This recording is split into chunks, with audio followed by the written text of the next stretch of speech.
The door appeared where no door had existed before. It stood alone in the middle of the room.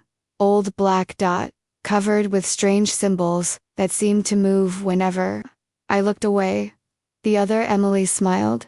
"This is your last chance." I stared at her. Last chance for what? She slowly raised her hand and pointed toward the door. "To remember."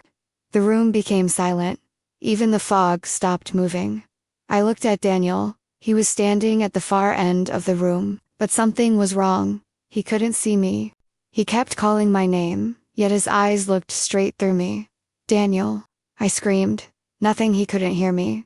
The other Emily whispered, "He's trapped in another memory." I turned toward her. "What have you done to him?" She shook her head. "I didn't trap him." "You did." I felt my heart racing. "You're lying." She walked closer. "So, tell me, when was the first time you met Daniel?" I smiled for a moment. "Outside my house." She laughed. A cold, empty, terrifying laugh. "No, you met him long before that." Suddenly, another memory flashed through my mind. Rain. A small bridge. A young boy standing alone. His hand was bleeding. I was there.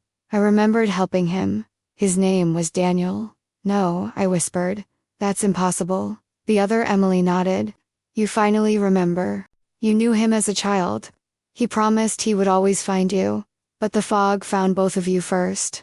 The floor beneath me cracked. Dark mist poured through the broken wood. Thousands of whispers filled the air. Every whisper spoke the same sentence. Promises never die. Daniel suddenly looked toward me. For the first time, our eyes met. "Emily." He ran toward me.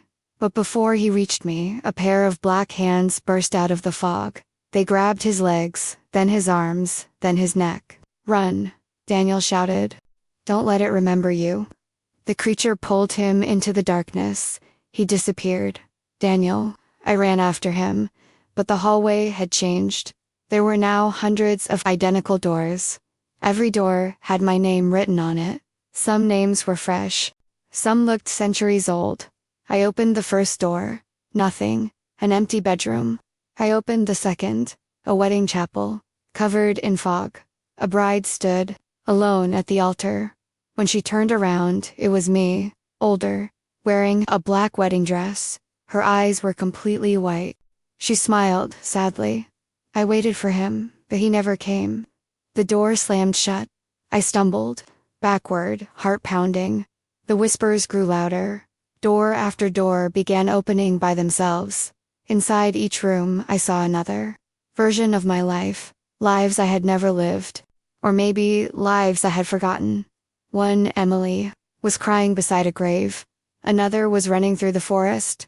Another was trapped inside a mirror. Every version ended the same way.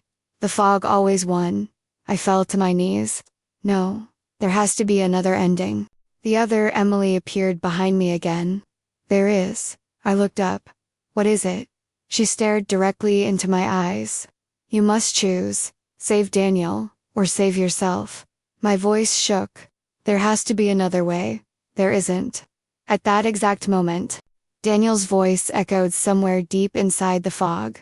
"Emily, me." I started running toward his voice. The fog became thicker with every step.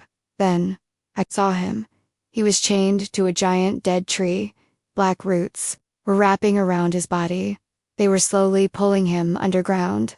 He looked at me with tears in his eyes. "You can't save me. You have to leave." Before I could reach him, the ground exploded beneath my feet. A massive shadow rose from the fog. Its glowing white eyes locked onto mine. For the very first time it spoke. Not in whispers, not with stolen voices, but with its own voice. Deep, ancient, cold. It said only 4 words. "Welcome home, Emily." Everything around me disappeared into darkness. To be continued.